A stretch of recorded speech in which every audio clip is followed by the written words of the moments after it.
crazy. 3 weeks ago, for our anniversary, she bought me a used bicycle. And since that time, I've been a maniac about it. I don't know why. It's like I've fallen in love for the second time. So Janet's the love of my life, and then there's the bike. It's my secret love. Down in the garage, and last night I did nothing but watch bicycle maintenance videos all night long. I watched 49 of them in a row. I have a problem. I need an intervention. I read bicycle blogs every time I get a chance. Lubing the chain, truing the tires, choosing the correct saddle, getting the bike fit. It's just incredible stuff. I'm just so crazy about it. And I know I have an all or nothing personality. Like if I'm into something, I'm to the firewall. I don't know another way to live. I'm that way about everything I ever have become involved in. But this is something more. This is another level, and I've been trying to look in the mirror a little bit and figure out what exactly is it that has created this addiction. Why do I have this bicycle Jones I've got all over me? And I've concluded that it's not the riding, because riding involves exercise. And exercise is from Satan. That's today's sermon. Exercise, avoid it. It's temptation from Satan. Stay away from it. It's not the riding, it's the bike itself. It's the fact that it's a machine. Because in the far distant past, there was another era called the industrial age. Before information existed, there was no information. Well, there was the phone book, but there was no other information. It was an industrial age. Now, this is the age of my childhood, and I lived in a city where the only information was a hard copy phone book, and we were all raised and went to school to take our place in an industrial manufacturing society. In other words, in the steel industry, where our fate would be dealt to us by engineers and people who had gotten something called an MBA, although we weren't really sure what that was. And we all took things like engineering, mechanical drawing, and wood shop in high school so that we could find our place in the great chain of being, which was the process that took steel from iron ore in the ground to a body panel on the Ford station wagon that you would drive. And this is where you were going to belong. Well, I thought with the advent of the iPad, the internet, and Google, I had left all that behind me, but I've come to realize that a lot more of that DNA is inside me than I suspected when I brought this bike home, and when I touched it, when I put my hands on my entry level, all aluminum, no frills, got nothing on me that would make me have it stolen by anyone, bicycle, I was touching the engineering that had built the pyramids. You see, a bike is really just structurally two triangles. And a triangle is the shape of the fulcrum and pulley system that would have been used to haul material up ramps to build pyramids. When I squeeze the brakes, that's a lever, the same lever that a Hebrew slave would have put his shoulder under to move a stone up that same ramp. When I pull the lever, a cable is moved, and that same Hebrew slave pulls a rope that drags a stone up a hill for the Pharaoh to put that block into this tomb that is going to long live after that king is dead and gone. Everything about it is based on engineering that has existed for thousands of years, because the basic mechanicals of the process have not changed at all because of their brute simplicity. There's no reason to. And so when I touch my bike, I touch the engineering of the pharaohs. I touch something ancient, and it touches me back. Did you know that's a possibility? That you can touch something really old that's gone in time without a time machine, and it can touch you back? When I squeeze that lever, you know what I see in my mind? Somewhere in the far distant past, there's a worker with a thick rope, and as that cable moves, made out of stainless steel and covered with very expensive Italian lubricants, in our day and age, back in the far distant past, that worker is pulling that cable, and a stone is rolling up the hill on cylinders that spin just like the fancy wheels on my used bike. Well, this morning we are going to touch something ancient, and I've got a feeling we're going to be touched by it too. It's not the engineering of the pharaohs or my sad tales of high school. It's an equally ancient thing called wisdom. This is the month of wisdom at 360 Church, and I have a feeling that this month, that people who have come with problems, with complexities, with entanglements, are going to end this month without them. Does that sound like a good plan to you? that God's wisdom could just break out on us and we could find some solutions to stuff that we don't even understand on day 1 of the month. But when we get to the end of the 4th week, things could be totally different in our lives. Do you believe your life could change that fast? Bam! 3 weeks! And we could be done. We based all the talks this month on the life of a man named Solomon. He was the 3rd king of Israel. He lived about 3,000 years ago. He reigned in the city of Jerusalem. At first, he was really only famous for being David's son, but he would become much more famous long after that. And last week, we began a series talking about wisdom's emergence. In other words, where does it come from and how can I get some? And the simple idea of it was that if I am able to admit that I am not God, that I am very limited and very small, and God is very unlimited and very big, that's where wisdom begins, because the kind of humility that produces that statement is magnetic for smart from heaven. Wisdom from God flows to the low place. And when I'm on my knees and I'm saying, I am not God, I am not sufficient, I can't get this done, and I bow before the Lord of heaven and earth, that low place, wisdom like water, will run naturally to that low place. Solomon begged God for it so he could rule the nation of Israel, which at this point is a small empire. It's no little thing. And the Lord rewarded him with so much that he would become known as the smartest man who ever lived. And you know, wisdom gives you the ability to be great instead of just smart. And if you have the choice, I would say go for greatness every time. Now today we're going to look at Solomon's first day in the office. If you had a new job, and remember the day 1, what it's like to show up and like, oh, where's the bathroom? And I have all these pencils. Is there something I could put them in? And here's the big question: who has the password for the internet and for the online files? And are we on Wi-Fi or is this Ethernet? And oh, break time already? Are there vending machines? Is that vegan? That food? You know, and cheese crackers are circulating. People are welcoming you. And the first day is you get up 8 to 12 of those in your life, and you really remember them because day 2, it's like, yeah, you've always been there. Nobody even remembers your name. But day 1 is really special. So we're with Solomon on day 1 as king, insofar as we can know that. And I was thinking of what to compare this to, and what it came to me was an actor who is obscure, who finds a role in a major film, and all of a sudden that one role breaks them into stardom. You know that scenario? So I went to our film consultant, Churro, and asked him for an example of this, and he said, well, Jesse Eisenberg in The Social Network, Lupita Nyong'o in 12 Years a Slave, she won the Best Supporting Oscar for that. It just in one film, you go, bang. Now often, once you break through, everybody realizes, oh, you've made 40 other films. You were pretty good in those too. We just didn't know it because this one finally got enough people into the theater, you know, to make you famous. So Solomon's first day in the office turns into that. It turns into his breakthrough performance that makes him the person that we think of historically. And the story is told to us with the end at the beginning. And I'm going to start with the end. It's in chapter 3 of 1 Kings in verse 28. Just a simple statement. It says, and all Israel heard of the judgment that the king had rendered, and they stood in awe of the king. So this is Israel's new chant. The king is awesome. The king is awesome. The king is awesome. They're in awe of the king. Here's why. Because they perceived that the wisdom of God was in him to do justice. Now, what did that wisdom involve, actually?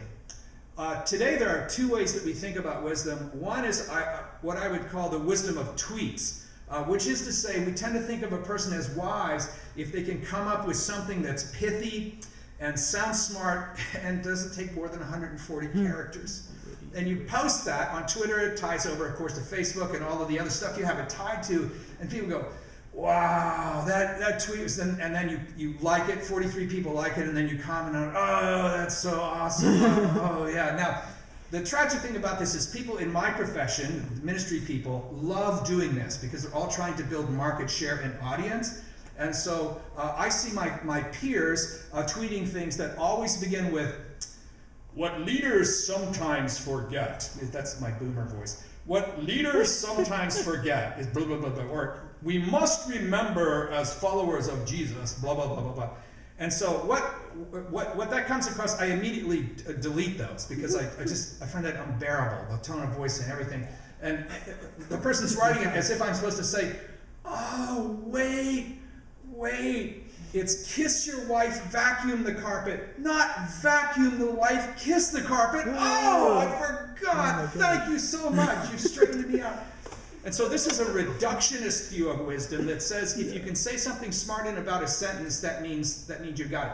The other way that people look at it today is the celebrity model, which is to say that you personify it into an individual who's just kind of got it on board, and then once they are in a situation with you, they kind of leave it at your doorstep. So this is Obi-Wan Kenobi, this is Yoda, this is Mr. Spock. It's just so natural to them that they are just so full of it that it just overflows upon them. The problem is that in real life, tweets aren't going to get it done.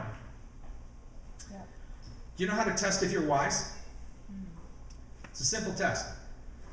You can go online, in fact you could go online right now and just look up wisdom quotient. There are articles about it all over on the internet. It's sadly the one great free quiz that would give you a number for your wisdom quotient has been removed for some reason, but there's lots of others out there you can use. I don't recommend it because I think what wisdom really is an attribute that other people see in you.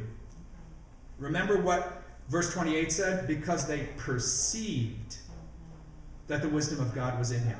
They saw it in him. As soon as I see it in me, it's gone. It's like the Heisenberg uncertainty principle. There it is. No, I've got it. Ah! Like humility, as soon as you write your first book about it, you probably don't have it anymore. The test of whether you're wise or not is whether other people see it in you. And if they see it in you, generally, they will approach you and ask you things. So if people are approaching you and asking you stuff, and your reaction to it is kind of like, why would you ask me that? Probably they see that attribute in you to a degree that you're unable to see it. Don't go looking for it, because as soon as you find it, it's going to be gone. Now, up until this moment, David has been basically living off the reputation, or Solomon rather, has been living off the reputation of David. He is reigning over a small empire. He has uncontested rule. Things are stable. The economy is expanding, and all of his neighboring possible political and economic competitors are in a state of decline. So he is in great shape. He's on easy street. All he has to do is put it in cruise control and just keep going, and everything is going to be fine. The problem with that is he will never get out from under the shadow of his father. He will always just be the person that David put into place. And then life delivers him his chance. Have you ever had this happen where life just drops something at your front door that has the ability to change everything if it's handled correctly? Now his chance comes in the form of two prostitutes. Now generally when we think of major political leaders and prostitutes together in the same room, it has a whole other connotation. It's, Eliot Spitzer and all of these other people, but this one is really, really different. But these two prostitutes approach the king bearing an enigma, an excruciatingly difficult problem that is so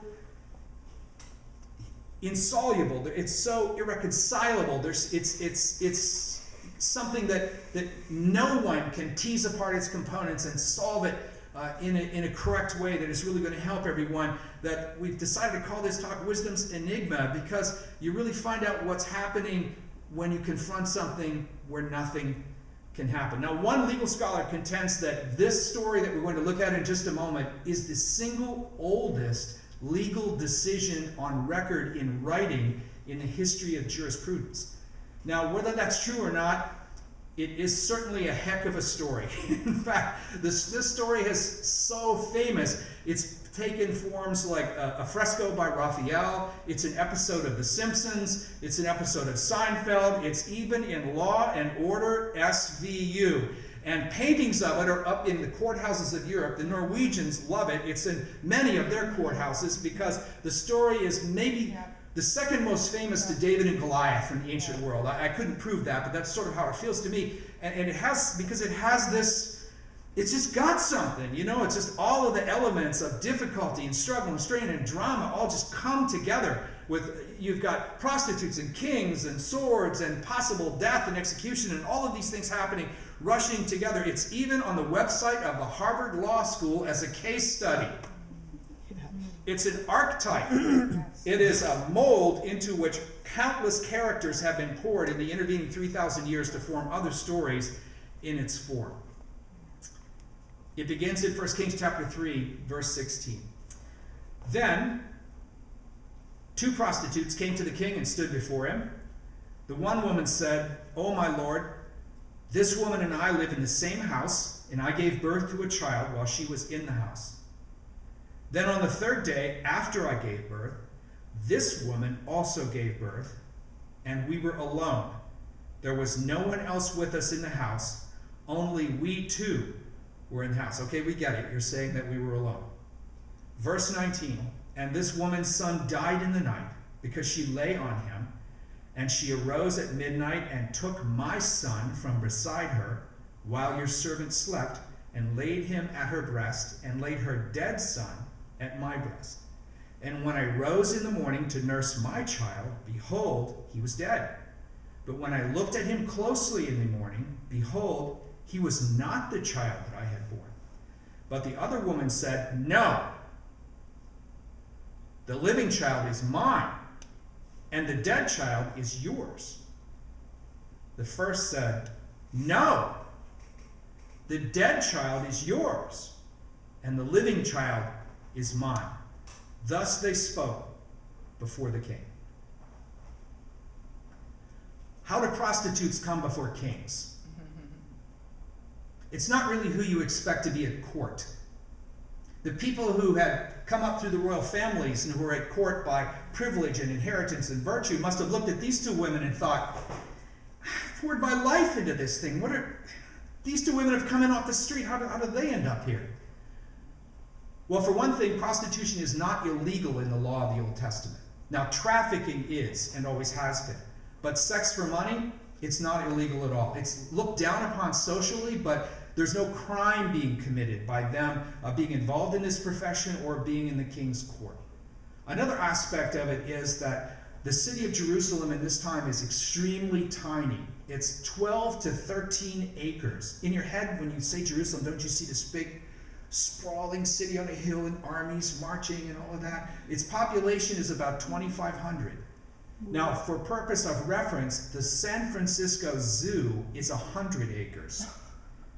So about 15 Jerusalems fit into the San Francisco Zoo. It's tiny, tiny, tiny. If you laid it out as a square, it would be about 720 feet on a side. That's the whole shooting match. So proud, the king over a massive city like that. I looked for cities in California with that population. I could hardly find it. And so what this means is if a major commotion starts in this community, it's so tiny, it's like any small town. It's not going to escape people's notice for very long. It's mine. No, the child is mine. No, the child is mine. No, the child is mine. It would spill out into the street, and it wouldn't take long before they would come before the king to have the thing resolved. And Solomon, like many ancient rulers, even though they're despots and they rule with absolute power and frequently invoke violence, often these rulers would allow common people to come before them to have cases decided as their way of reducing the possibility of revolt or uprising by giving the appearance of serving the people while they ruled over them like dictators. And so the women take advantage of this right that they have and find themselves standing in front of their king, but they bring him a towering enigma, a challenge that will test him the way the Gordian knot tested Alexander the Great, the way the Kobayashi Maru exercise tested James T. Kirk. This enigma is that big. 2 mothers, 1 baby, no witnesses, a completely circumstantial case like the countless murder documentaries that you see populating mainstream TV all the time. The ones where the survivor says, I don't know what happened. We were on a cruise ship on our honeymoon and we came back from a party and my husband was standing right by the rail and I just kind of turned around and splash. And I turned back around and he was just gone. I don't know what happened. And 2 weeks later she's on trial for murder for shoving the guy, off into the sea. Two women live in one house. Both are sex workers. They're professional colleagues. To one, an infant is born. 3 days later, to the other, a child is born. It's dark, but one of the women wakes in the night and realizes to her horror that her baby is no longer breathing. Silently, she takes the infant's still form and creeps through the gloom to the space where the other woman is asleep, lifts the blanket, takes the living baby out, places the lifeless child in the arms of the sleeping mother, and takes the living baby back to her own space. She's now a kidnapper. But why not? Life has taken everything from me. Men use me like Kleenex. Women won't look at me in the street.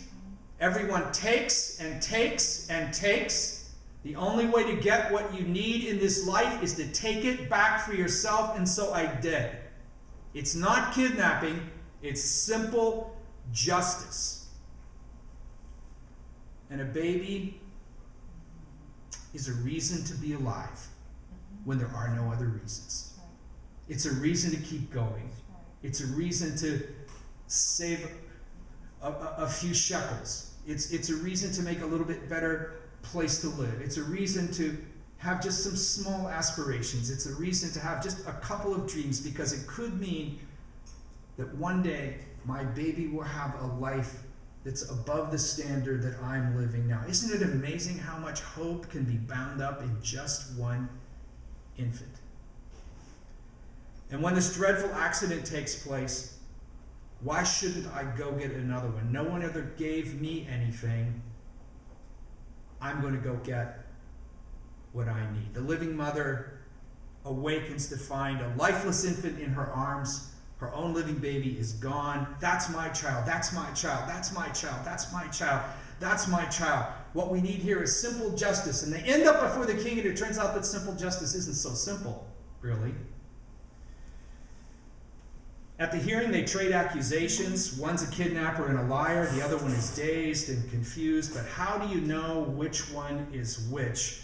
All of it is so perplexing and so confusing that 1 Kings simply records, and they talked that way in front of the king. In other words, they went around and around and around and around and around and around and around. Now, all of the royals who are at court are probably watching Solomon, listening to the two prostitutes, and thinking, first, what an unusual scene that is. And second, they're probably thinking, you know, we've been here since your father David's time. And there's word on the street that you've got some kind of special perceptive ability. Well, here it is. Show us what you got. Come on, Einstein. Let's see some of that wisdom. Let's see you solve this one, this Gordian knot, this Kobayashi Maru exercise. Let's see what you have. Let's see if you're really what they say you are, or if you're just another pretender who stays in power because you've got the army and we don't. Here's how Solomon decides it. It begins in chapter 3, verse 23. And the king said, the one, meaning the one woman, the one says, this is my son that is alive, and your son is dead. And the other says, no, your son is dead, and my son is the living one. And the king said, bring me a sword. So a sword was brought before the king. And the king said, divide the living child in two, and give half to the one and half to the other. Now, feminist scholars who look at this passage really like that verse in particular. Then the woman whose son was alive said to the king, because her heart yearned for her son, oh my lord, give her the living child, and by no means put him to death. But the other said, he shall be neither mine nor yours, divide him. Then the king answered and said, give the living child to the first woman, and by no means put him to death. She is his mother. Now, how does he solve this? Well, it could be that God just back-channeled, just gave him the answer. It's number two. And he just goes, but that's not really wisdom. That's sort of cheating. You know, I mean, that's not really the way wisdom works. It isn't just a letter from heaven. He does repeat the woman's testimony backwards, which is amazing. He shows this incredible command of the facts of the case. So there's some kind of extremely powerful sort of faculties at work here. There's no denying that. It could also be that he's very clever and discerning about people and their nonverbal styles and the way they use their words. Remember verse 26 talks about the woman who actually was the mother. Her heart yearned for her child, and it could be that in her words and demeanor, the king saw something that led him to believe that she was the one actually telling the truth. The web and Amazon, etc., are filled with people who will tell you that they can give you the ability to discern if someone else is lying by watching their nonverbal. Have you seen any of that? It's and they use it on Law and Order all the time. You lifted your eyebrows, sir, you're lying. And so the one theory is that this is how he knows. But I think something else is at work here. Every system, legal, cultural, or otherwise, has pat answers for solving problems. Every system. You mean political systems? No. I mean the ones we really live in every day. Every system, family systems, economic systems, cultural systems, street gangs, every system has pat answers for solving enigmas. And in the Near East, among ancient kings, the system said this: if you have a contest where two people both claim ownership of one entity, you split the entity in half. This was the tradition really across the ancient world. Whether it was a garment, a piece of land, or whatever it was, you just cut the thing in half.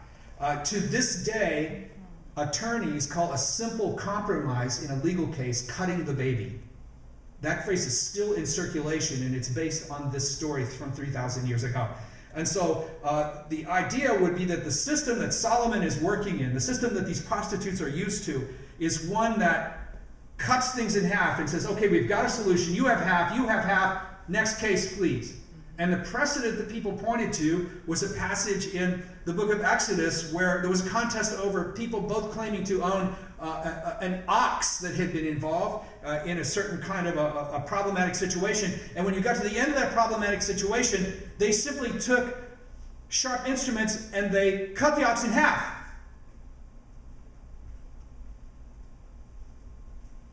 So Solomon's within his rights. When he says, bring me a sword, he's within his rights to take the child and chop it in half. Not only is that what we do, but he's the king and has absolute power. But that's the answer of systems. That's the answer that you get from the man. That's the answer that people tell you when they want you to stay in your place. Because if he takes that sword and he applies it as people are expecting him to, and you can bet that everybody he inherited from his father's court is expecting him to take it and do exactly that, he is reducing these women and this baby to the level of the ox in Exodus. He is making people animals. And so he does something different. When he says, bring me a sword, what he means is, I'm not going to use the sword to divide anything today. What I'm going to do is I'm just going to sit here and hold it, and somebody's going to break.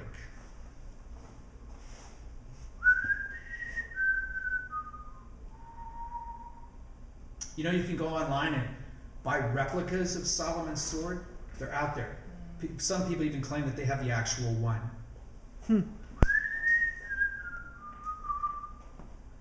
All right.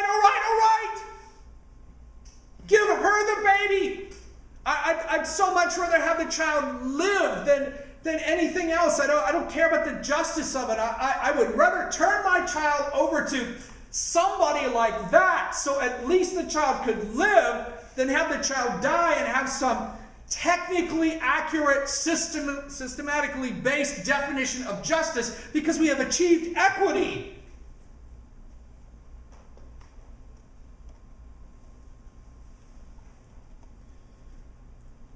A tweet's not going to get that done. A celebrity's not going to get that done. Systems have easy answers for everything. Wisdom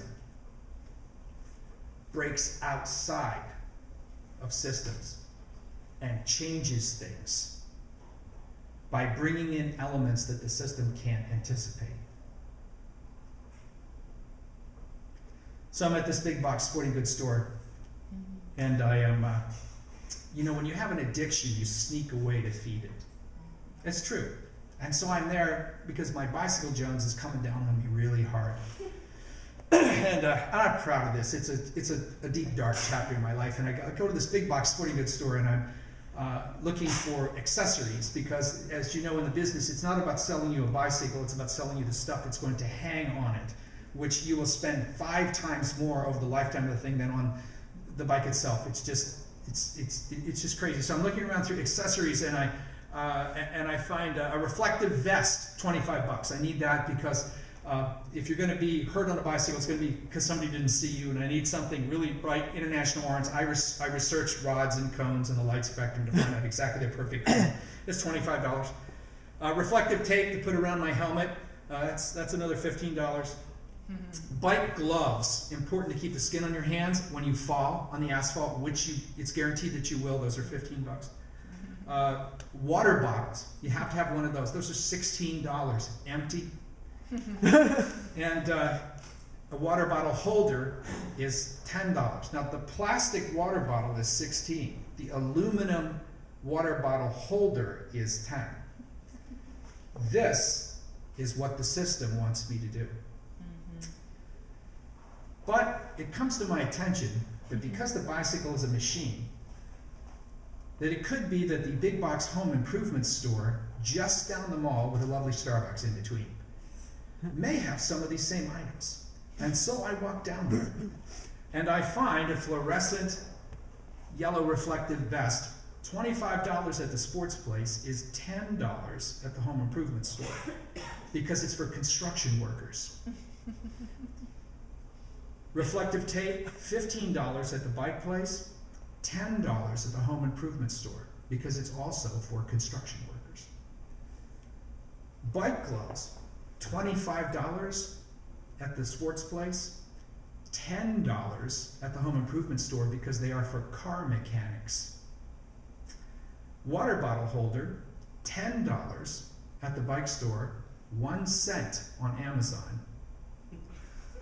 Plastic water bottle empty, $16 at the sports big box store, $1.50 at Safeway, full of water.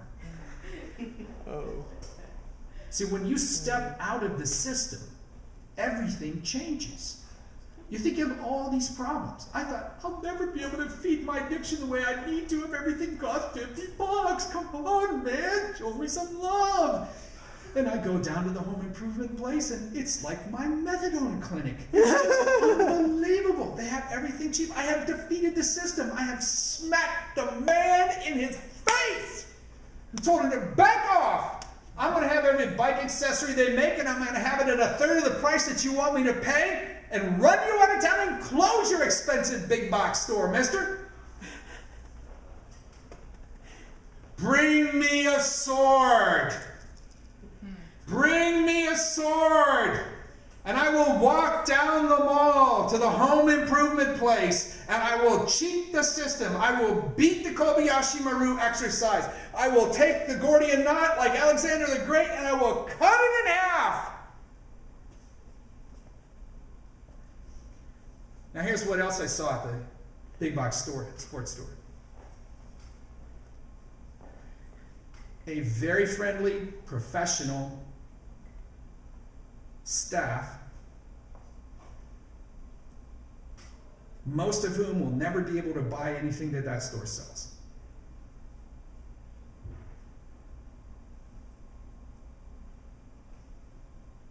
There will be no $4,000 bicycle for the people who work at the store.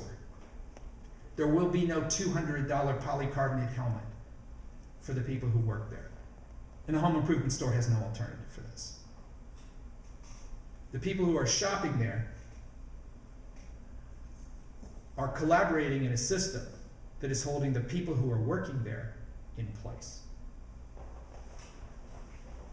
I looked into their eyes and there are very few aspirations.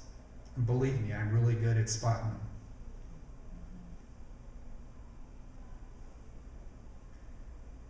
Now, who's going to do something about that? So it's a lot more than getting cheaper reflective tape. It's a lot more than feeding my addiction.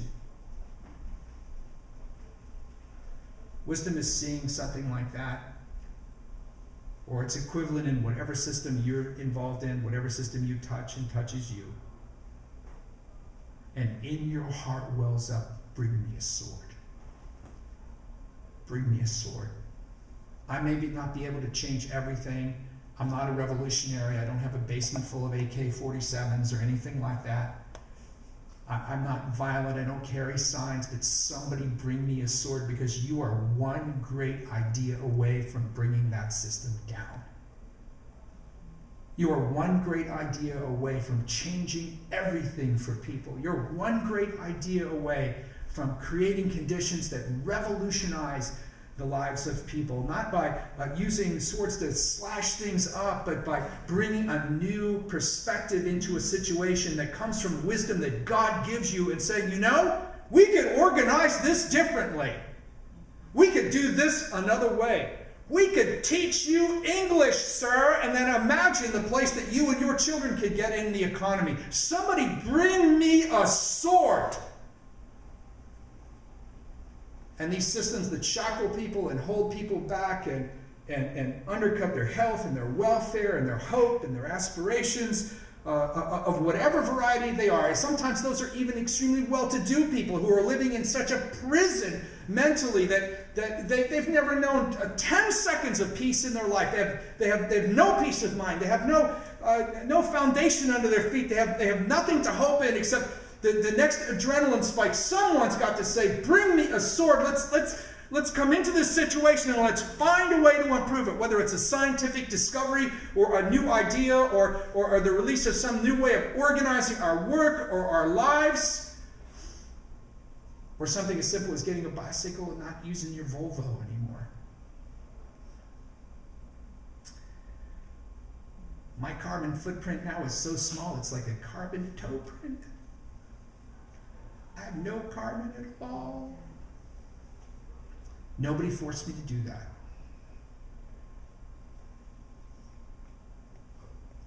That new idea came in, and everything changed. We need more people with more swords. This church exists to put that sword in your hand.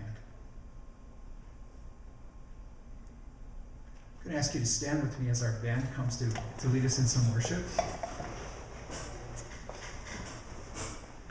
Rachel will give you guys some direction in a few minutes. I'll take communion together. And as we head into that worship time, we'll have some people down here at the front to pray with you if you have a need this morning that you'd just like some help with.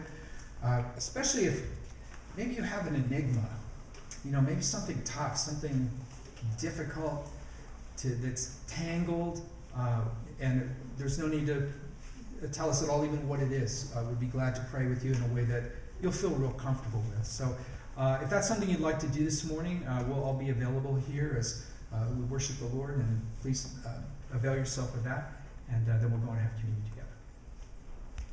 together.